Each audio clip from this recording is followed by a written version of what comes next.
Welcome back, everyone. NicknLex here. Thank you so much for joining me today to this new episode of Music with Nick. Today we got a marathon, as you can see. Journey in the title. We are doing Earlier Journey. We're going to do a song from the second album and 2 songs from the first album. And there was a little bit of story behind this. I was not aware of all the changes the band had been going through. So I wanted to read an email real quick from Steve, who sponsored this marathon.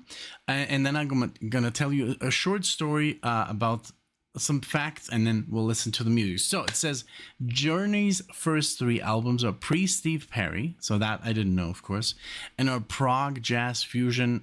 the prog jazz fusion realm. Had no idea. After Infinity 1978 came out, which I loved at the time, I went to seek out more in their back catalog and fell in love with the first 2 albums.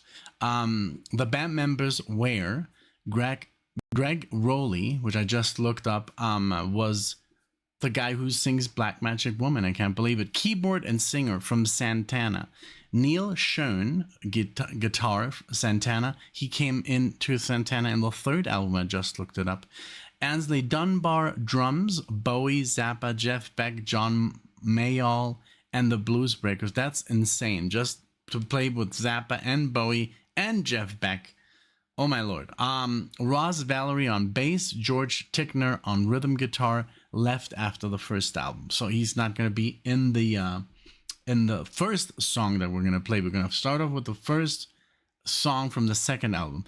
Greg Rowley is one of the greatest rock singers ever, in my opinion. Sang on several Santana tunes, including Black Magic Woman, Oye Como Va, Evil Ways. Neil Schoen is at his best in the setting, and Ansley Dunbar is an all-time great drummer, very talented band with zero luck until the label brought in Steve Perry. And that's pretty much where my story begins. So again, thank you so much, Steve, for this information. Thank you for sponsoring this video. I really appreciate it. So this guitar here, we had to drive about 90 minutes away from Denver to find this guitar. It's a very rare synth guitar by Brian Moore. They're very rare. They're kind of like, not really like, it's not like a Fender Strat or a Charvel, easy to find, or an Ibanez. So we went on this trip, and we went, the grandma, Alexia, her sister Stella, Mario, and I. So we were like, hey, because he loves Latin jazz, he loves Latin, jazz in general, Latin jazz even more. So like, hey, you should listen to some Santana. And I already knew which stuff he was gonna know and which he didn't, because I was in the same shoes. I only knew Santana from the best of Santana, which is Oye Como Va, Samba Pa Ti, these typical, Black Magic Woman, stuff like that. So but we showed him some other songs from the first album, and he was just from Abraxas, which is, I think, the second album. He was just blown away. And then I told him, did you know that in Santana 3, Neil Schoen from Journey joined Santana? He's like, I can't believe it. And he says, and then also, do you know that the guy who's singing right now, Black Magic Woman, is the actual first singer of Journey? And he was just blown away because he's a huge Journey fan. They've seen Journey live together, but they never knew about the early Journey, the Journey that we're going to get into. And I was in the same shoes the first time I reacted to Journey from that time, from 75. And there's a marathon on the channel if you want to check it out. Type it in, Journey, and you'll see by the covers, you'll notice. So I was just blown away, the connection, and you can really hear in the first album the influence kind of like that they had on that Latin jazz fusion kind of like style, So that's what we get into. I'm super excited because I love instrumental music. I grew up with instrumental music, just as classical music. And when I started playing guitar, all my friends were kind of like playing to songs that had a lot of lyrics. And I was very interested basically when I started to play guitar, I was listening to instrumental music. And that kind of like, I don't know, helped me very much because it is a lot of lead guitar in there, So So yeah, this is just gonna be awesome. So we're gonna start it off here from the second album, Look Into the Future, from 1976, 1 year after the first. We're gonna play the this was actually gonna be a different tune. We changed it because I wrote to Steve, hey, I'll redid this one. Even though I honestly don't remember it because I haven't really gone back. Time is really, really tough. You're on Your Own. This is the song from the second album, and we're gonna check it out. And so this one doesn't have Neil Schon yet. Neither the first. So Neil Schon is not on this, but we have the singer that was in Santana. Greg Rowley is on this. So let's check him out. And I had to look him up again. I didn't want to mispronounce his name. But here we go with the first song, You're on Your Own. Then we're going to switch to the second album, Journey, self-titled, 1975. And we're going to do, I don't know how to pronounce this, Kohoutek, I think so, which is an instrumental. And then we're going to do In My Lonely Feeling / Conversation. All right. So here we go. I hope you enjoy. If you love, you know, Journey, the original Journey before they became super popular, you're going to enjoy this. Please, if you do, leave a comment, like the video, subscribe to the channel. We would be really, really grateful for that. So here we go with You're on Your Own. Let's listen, let's analyze, let's enjoy. Here we go.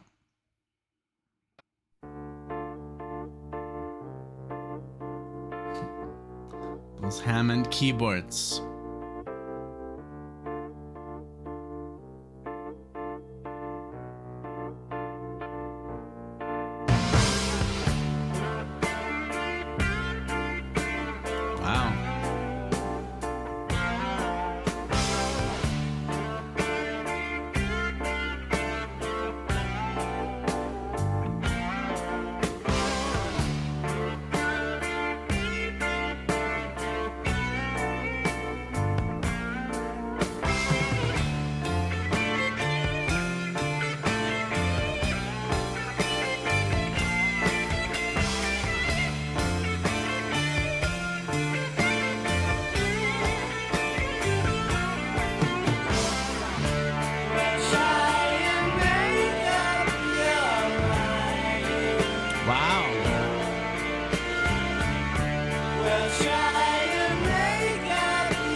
Sounds like the Beatles.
So I usually don't interrupt, you guys know, but I'm just, I feel I'm going to forget. This reminds me, it's a shame that they never went mainstream with this kind of music, because it is literally like, it sounds almost like the Beatles there, like this. And the intro with the harmony guitars reminded me of Thin Lizzy. You know, like Wishbone Ash. Even Iron Maiden copied the style, you know. Amazing, just amazingly creative. And a little bit of psychedelic, and obviously the time signatures here, that it has that prog element that Journey abandoned completely in the 80s, you know. And yes, they became mega superstars, but it's a shame that this was not appreciated as much, you know. But that's how how it has always been with jazz and fusion. It's a genre that is a little bit harder to get into for just for the normal listener, you know.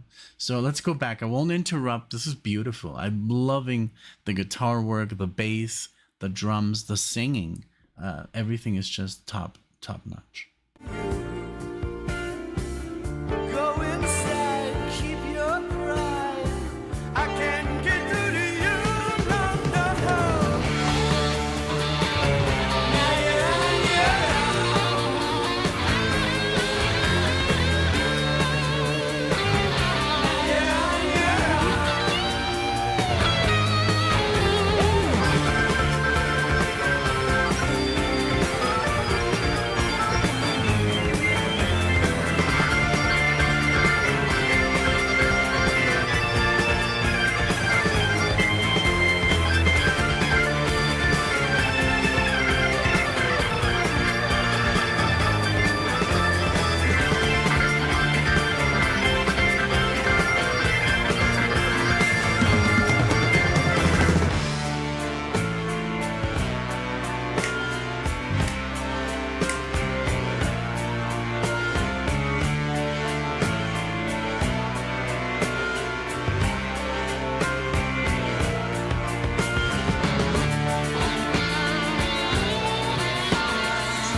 Amazing.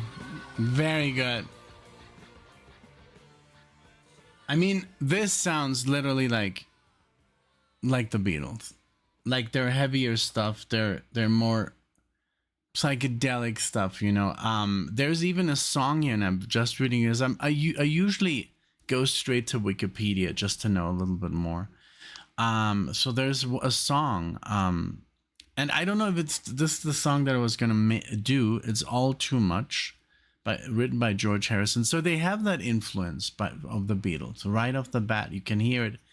This dum dum dum ba dum dum bum bum bum bum da dum bum. It's like, oh my lord! And then the voice, da da da. Yeah.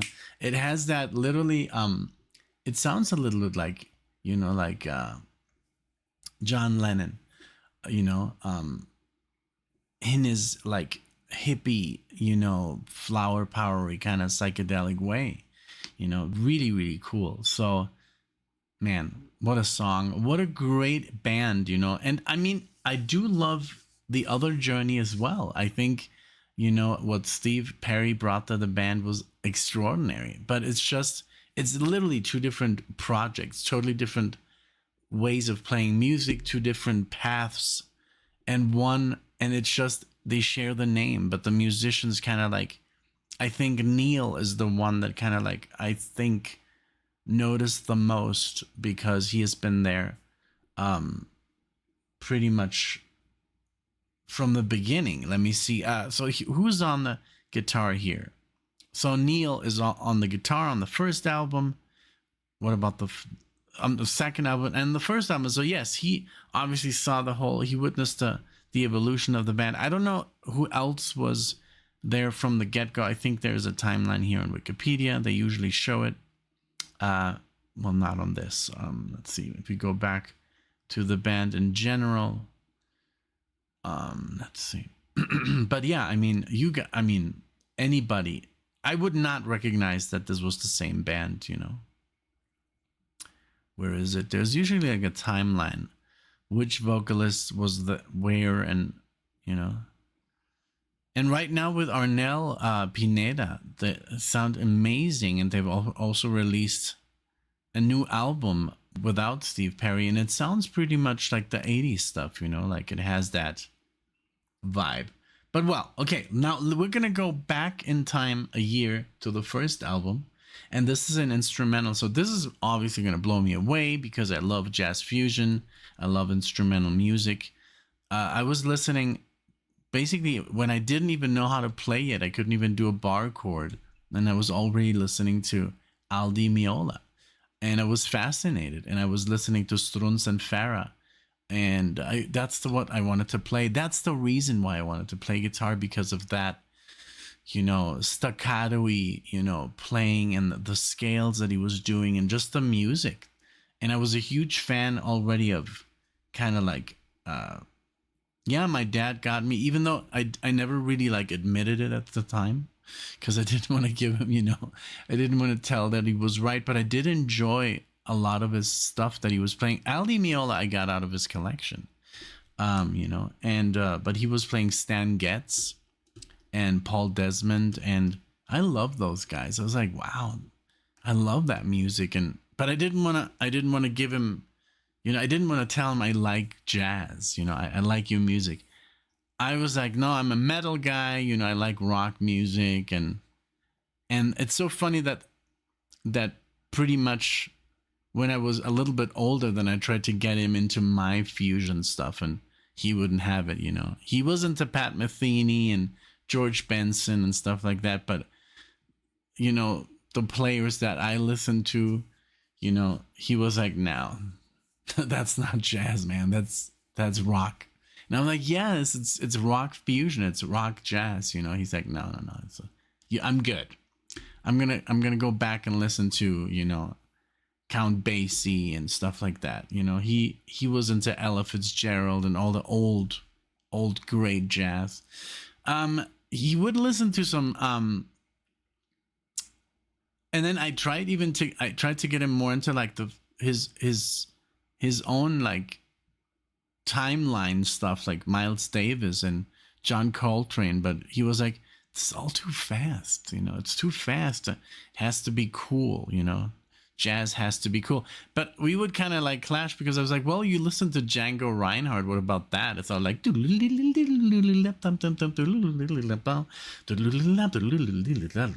that, you know. And I was like, that's the same thing that John Coltrane is doing, and he's like, no, it's not. You know, you can't agree.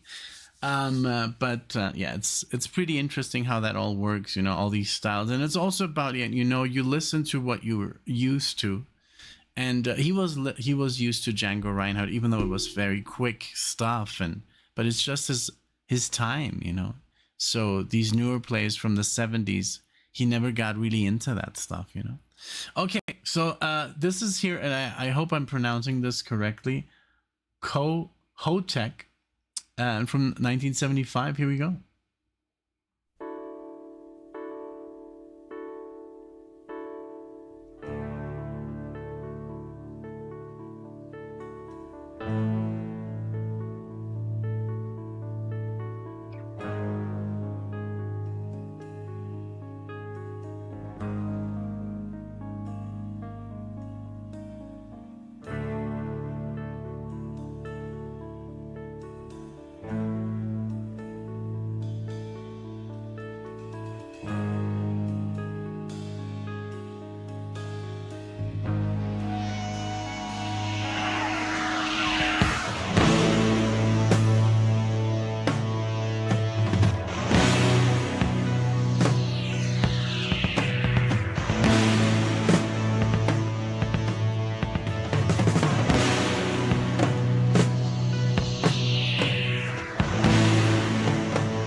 very psychedelic.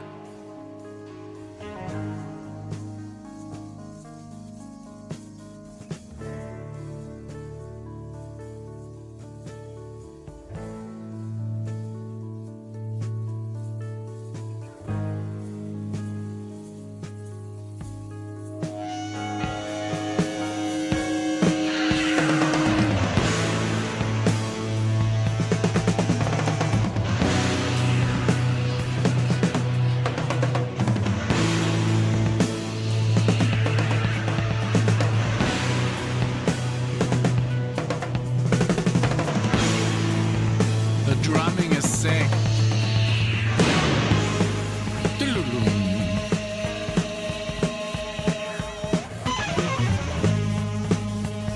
Sounds like Ali Miller.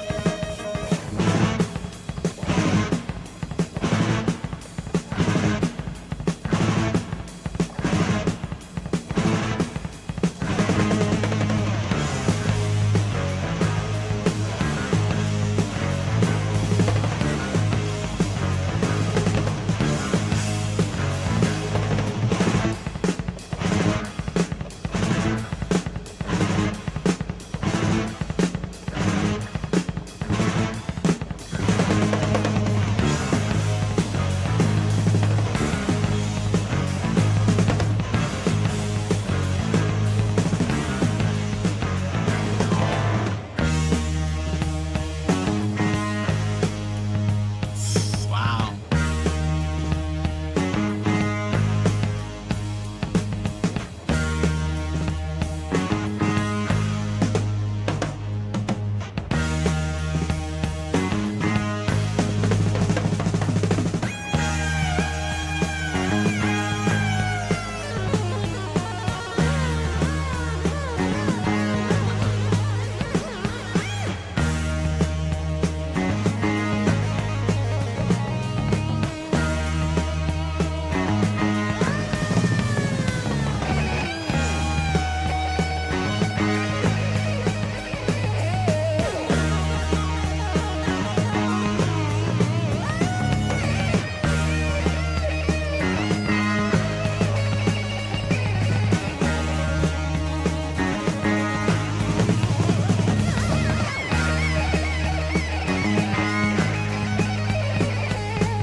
Wow.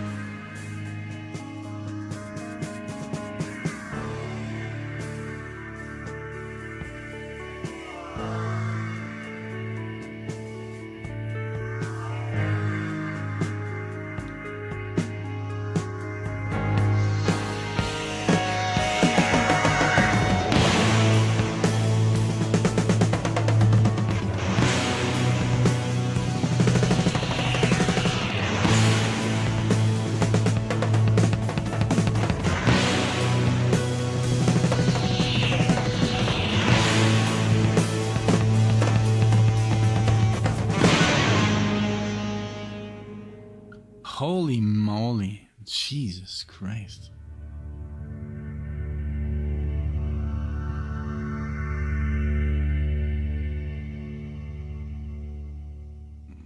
Wow.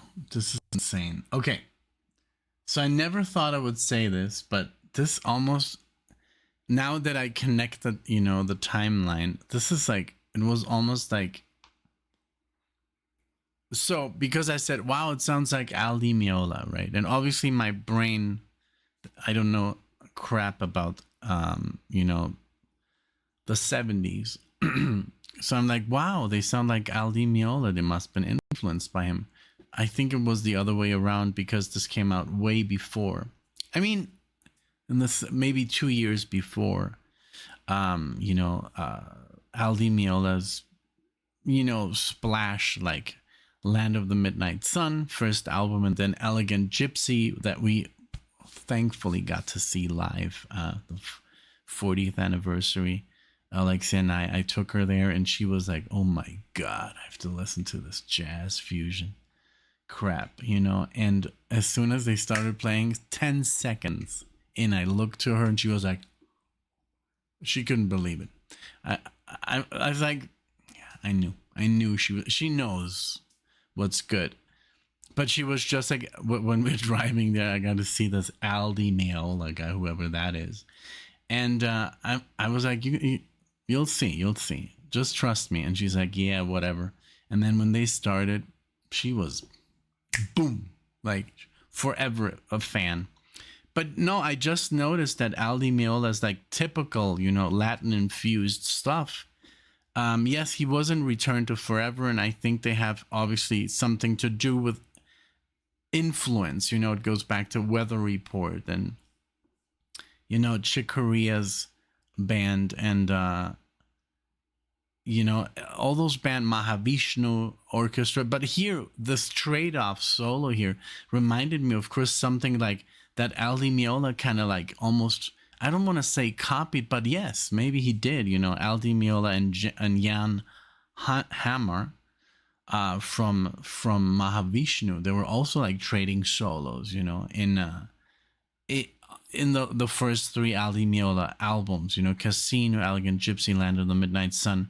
And, you know, he had some amazing musicians on there. Anthony Jackson, Steve Gadd, oh my Lord, Paco de Lucia. And then if we go to the first album, we have Jaco Pastorius, Stanley Clarke. Are you serious? Chick Corea's on there. I mean, he's just like connected, you know. But this here, like the song right now that we would listen to, this was amazing. I didn't know, like, Greg Rowley had these amazing keyboard chops, you know. And I didn't know Neil Schon could play like this. This sounded literally like, you know, the stuff that that's the stuff that I would listen to, you know, as a teenager, and that would blow me away. But I would listen to it in form of Aldi Meola, Strunz and Farah, Yngwie Malmsteen, Steve Vai, you know, these guys. I never thought that Journey could sound like this. Never and ever. And if I would go to a Journey concert right now, I would expect them to play this. But I know they would never do that because people would be like, what's going on here? Like, what is happening? Why is there no singing? You know, that's how people react. We just did, yesterday, we did a live on the Spanish channel, and there was a song that was 10 minutes long, and the first 5 minutes was all instrumentation and arpeggios and scales and licks and all that beautiful stuff. And people in the comments, because we did it during the live, and people were like, are they going to sing or what? Are they mute? You know, stuff like that, completely oblivious of the beauty of the music. They can't really focus on the music. They can only focus on the lyrics, you know, like that's the song. It's not a song if there's no singing for them, you know. People who like this stuff see it differently, you know. You don't have to have a singer. The instruments are singing, you know. But, well, tell that to, you know, the 80 million fans, you know, that like vocals in their music, you know, or whatever. I don't know. I'm just making up numbers, but that's just the way it is, you know. That's why every time we post something that's more out there, you know, jazz fusion, I like to post Alan Holdsworth, Now, even jazz fusion people, it's too out there for even for them, that music, because it's too niche and it's too weird, and he uses guitar sounds that don't sound like a guitar because that's what he wanted. He wanted to sound like a sax player. He uses legato because it doesn't have that from the pick. It has that fluid, liquidy, wind instrument sound, and people don't get it. Like, why would he do that? Why would he play like that? There you go. But yeah, this was awesome. This was completely awesome. I'm gonna put this under my favorites. This song. This is amazing. I mean, just Neil here. I kind of feel bad for him that he never got to do that again, with the newer journey, because that was all about improvising and playing chops, playing fast runs. And I guess when you're young, that's a lot of fun, Okay, so now let's switch over to In My Lonely Feeling and Conversations. Let's check it out. I have no idea if this is instrumental. This one, the one we just listened to, was composed by Neil and Greg, and rightfully so. Their solos were just insane. But this is In My Lonely Feeling, Conversation, Rolly and R. Valerie. So let's see. The bass player. Here we go.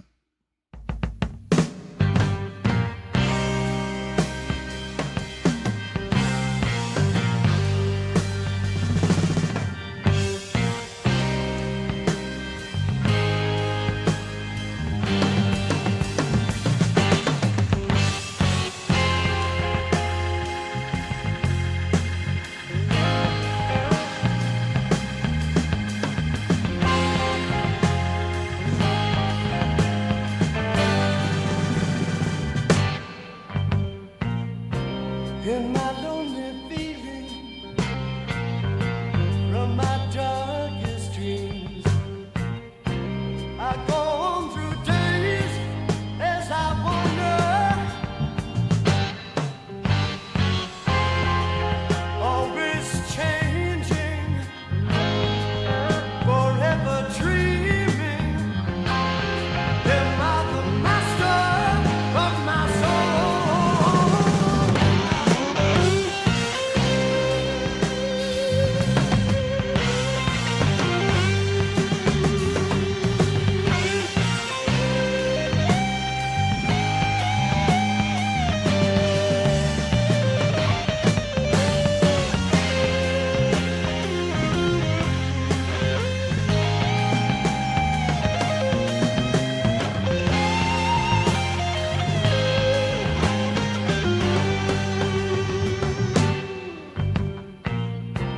Now my reason's changing, is that fade away. No more days of my wonder. Can't stop feeling. No, no, no, no, just believing. Yes, I'm the master of my soul.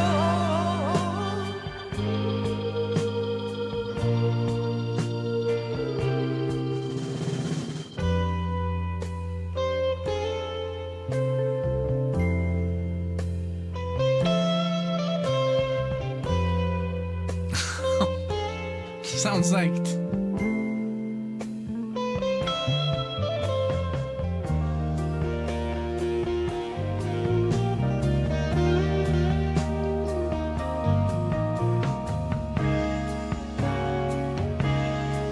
here you hear the Santana influence like so much.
Wow.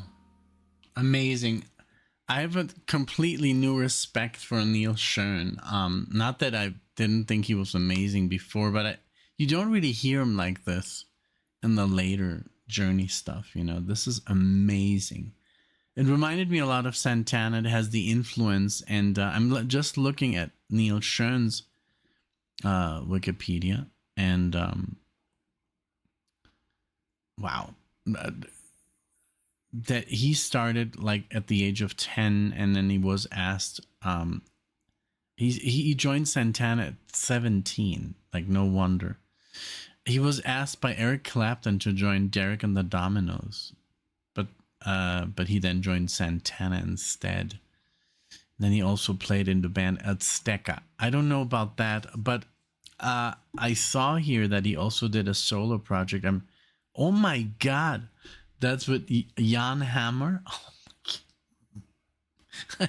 I can only imagine. That must literally sound like Aldi Meola, you know.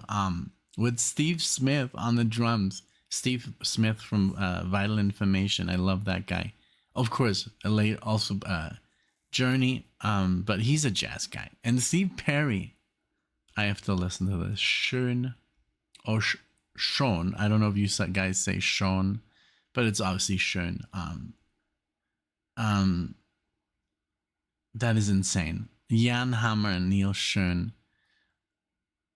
Untold Passion and Here to Stay with Steve Smith and backing vocals by Steve Perry. I gotta listen to this, but I'd rather do it with Alexia on the channel. I can't wait. This is insane, but this is just, it shows you how much people know, you know, about Journey or the early Journey. I mean, not people, just some fans. If I would play this to Alexia's dad, and he's really a Journey fan, he would think this would be a cool reaction to play him Kohoutek and tell him, what is this? Guess. And then at the end he would say, I don't know if he would even know, you know, because he doesn't really listen to jazz fusion. He listens more to jazz and Latin jazz. So, and then if I would tell him that's a Journey, he would fall over. That was awesome. Thank you so much, Steve. Your requests are always highly appreciated. All of you guys, you know, I know that all these marathons are hard to pick and to get the right one. And, you know, some get thousands and thousands of views and some don't. And it's all good, you know, as long as you have fun with your picks and the music and my reaction and my comment, you know, I think then you achieved what you came here for, you know. And I hope, and please, everyone who listens to this, what do you think of the old Journey versus the new Journey? And I know a lot of people will click on this video, obviously are Journey fans from the original, you know, Inception band. But even if you're a fan of Journey from the 80s and Steve Perry, how did you like this? You know, I absolutely love this, and this is the band I would want to go see if I would go to a Journey concert, but unfortunately that's no longer in demand, you know. I guess it's never really been like this. Again, thank you so much for being here. Please comment below if you can, you know, give a shout out to Steve, a thank you. You know, I always appreciate that when you guys, you know, talk to each other, you know, in the comment section. And yes, if you can subscribe, of course, to the channel, that would be amazing for us, for Alexa and myself. And give the video a like if you think it was cool. Thank you so much. And I'll see you all in the next one.